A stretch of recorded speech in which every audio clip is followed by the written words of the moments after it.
নির্দ্বিধায় আমি বলতে চাই, আমরা সব সময় ক্ষমতার জায়গায় কিছু সংখ্যক মুনাফিক, চিটার, বাটপার এদেরকে বসায় রাখি। আমাদের সবার কষ্ট, সবার দুঃখ, বেদনা, চাওয়া পাওয়া সব এক জায়গায়, কিন্তু সেই জায়গাটায় আমি এখনো পর্যন্ত বলি, নির্দ্বিধায় আমি বলতে চাই, আমরা সব সময় ক্ষমতার জায়গায় কিছু সংখ্যক মুনাফিক, চিটার, বাটপার এদেরকে বসায় রাখি। এই জন্য না আহতরা চিকিৎসা পায়, না শহীদেরা তাদের মর্যাদা পায়, না জুলাই গণঅভ্যুত্থানের সফল বাস্তবায়ন হয়, না জুলাই সনদের বাস্তবায়ন হয়, কোনোটাই হয় না। আমরা এই সরকারের দোষ দিচ্ছি। ইন্টারিমের সময় অনেক কিছু করার ছিল যেগুলো তারা করে নাই। এই জন্য বিএনপি এই সময় এসে তারা খুব সুন্দর করে সবকিছু সেটআপ সাজায় ফেলতে পারতেছে। তারা পারে নাই কেন? পুলিশ এখনো পর্যন্ত আমাদের উপর কেন চড়াও হয়? কেন তারা স্বাস্থ্য খাতে কাজ করতে পারে নাই? কেন তারা শিক্ষা খাতে কাজ করতে পারে নাই? কেন তারা এই বিচারিক এই প্রত্যেকটা জায়গায় আমলাতান্ত্রিক জটিলতার জায়গায় রেখে দিছে? দায় কি তাদের নাই? অবশ্যই তাদের দায় আছে। যদি আমি দোষ বলি তাহলে 100-এর ভিতরে 60-40 বলবো যে দোষ সবার আছে। আসিফ নজরুল কি করছে তখন গিয়ে? তার খেসারত এখন আমাদের দেয়া লাগবে না? আমাদের ছাত্র উপদেষ্টারা তখন কি করছিল?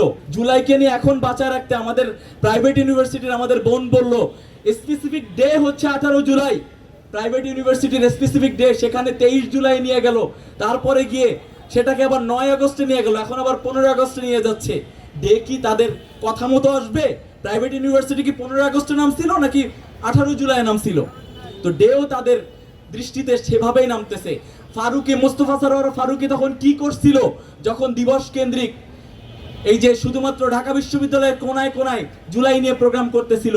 মাদ্রাসাকে নিয়ে প্রোগ্রাম করার মতো বিভিন্ন মাদ্রাসা ছিল, অনেক বিশ্ববিদ্যালয় ছিল, রাজশাহী বিশ্ববিদ্যালয় ছিল, চট্টগ্রাম বিশ্ববিদ্যালয় ছিল। এবং আমি আমার জায়গা থেকে একটা কথা বলি, প্রত্যেকটা বিশ্ববিদ্যালয়ে, প্রত্যেকটা স্কুল কলেজে এখনো পর্যন্ত সেই আওয়ামী সেটআপটাই আছে। প্রশাসন আওয়ামীপন্থী শিক্ষকদের ব্যাপারে বিচার কার্য পরিচালনা করতেছে না, কারণ সামনে শিক্ষক সমিতির নির্বাচন, ডিন ইলেকশন আছে। সেই ইলেকশনগুলোতে আওয়ামীপন্থীদের ভোট পাওয়ার জন্য তারা আওয়ামীপন্থীদের প্রতি কোনো বিচার নিশ্চিত করতেছে না। সর্বশেষ বলি, খুনি চুপ্পু পদত্যাগ করেছে। খুনি চুপ্পুকে যদি সেফ এক্সিট দেওয়ার চেষ্টা করে, ইনকিলাব মঞ্চ তো আছে, আমরা দেখতে চাই এই দুঃসময়ে এই চুপ্পুর প্রশ্নে সবাই বলে বৃহত্তর স্বার্থে আমরা সবাই এক, দেখব চুপ্পুর প্রশ্নে ছাত্র দল কি করে, চুপ্পুর প্রশ্নে ছাত্র শিবির কি করে, চুপ্পুর প্রশ্নে জামাত ইসলাম কি করে, যুব জামাত কি করে, যুব দল কি করে, বিএনপি কি করে। আমরা এটা দেখতে চাই। ইনকিলাব মঞ্চ সবার আগে ইনস্ট্যান্ট ডাক দিয়ে দিল।